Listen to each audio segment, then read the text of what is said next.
Sometimes when I look at my photographs that are published in the magazine, I'll say, geez, I'd like to go there.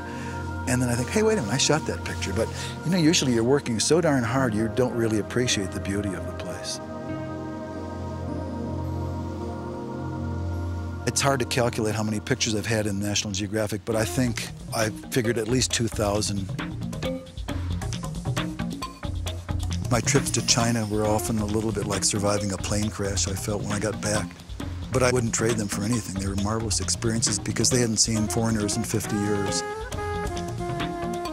In traveling in China, the buses would break down periodically. And I learned what a marvelous opportunity this was, because we'd be on the highway in the middle of nowhere, and I would just say, well, I'm going to just keep walking straight ahead, and you pick me up when the truck is fixed. And I walked into some villages where people were just absolutely amazed, because here I was, this foreigner walking into this village.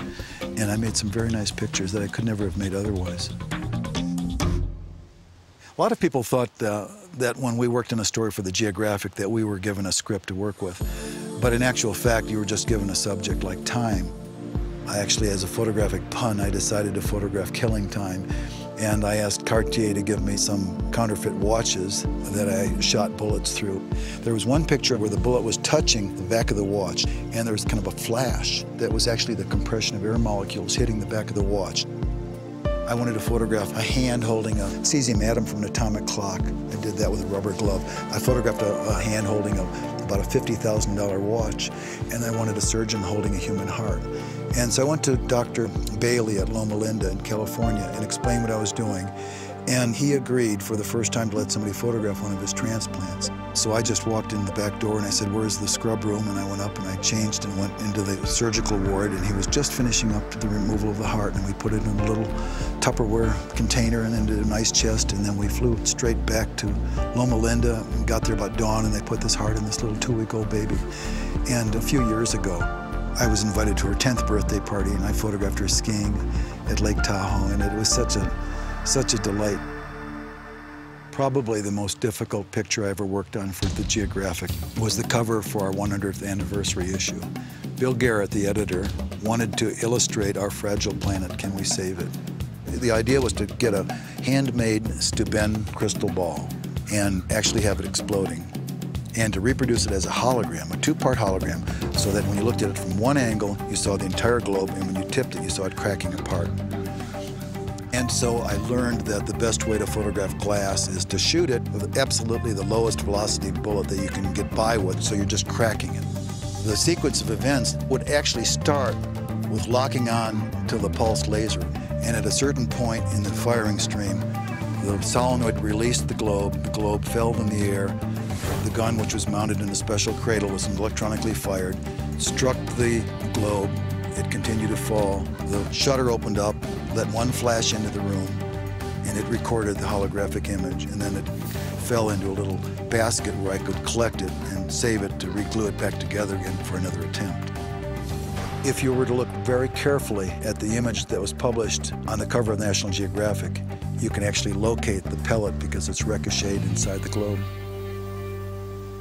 Another complex project I worked on was an illustration for a story on aviation safety. I got it into my head that I might try to mount some cameras on the tail of a jumbo jet, and Lockheed worked really well with me. So I told them I wanted it at a certain point in the tail at a particular junction, and I mounted 2 cameras there, and I had one mounted horizontal, one mounted at an angle, so that when we did a turn in flight, that camera basically was looking at a horizontal horizon. And I mounted the cameras. I'm up on the top of the tail in this cherry picker, radioing the pilot, try left camera.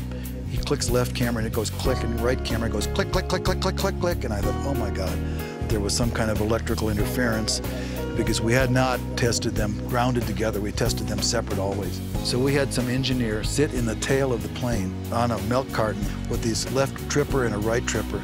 I sat in the cockpit and I was telling him left, left, right, right. And the picture that we published, 3 pages, was a picture that's about a 30-second time exposure showing the plane just as touchdown at Palmdale. And the plane has approached the runway lights are there, they're getting bigger, and then the plane touches down and the nose derotates and the lights go up in the air. So we've got this incredible array of lights with the plane as sharp as can be. The Voyager photograph was actually taken in Virginia.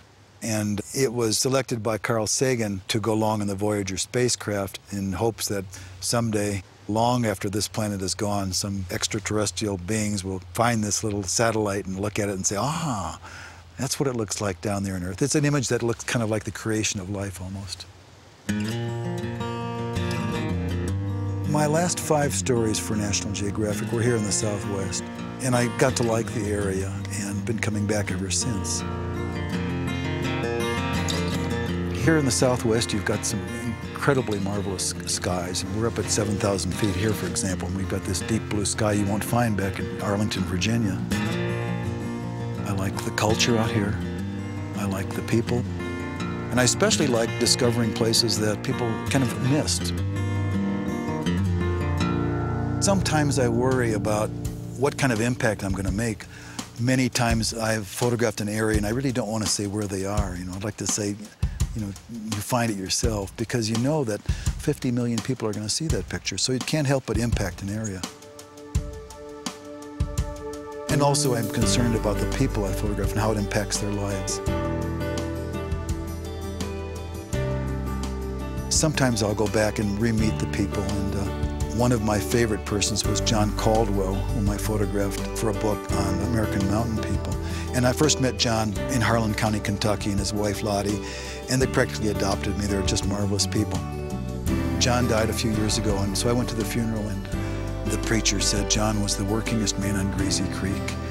And one of the proudest moments in his life was when he was photographed for National Geographic.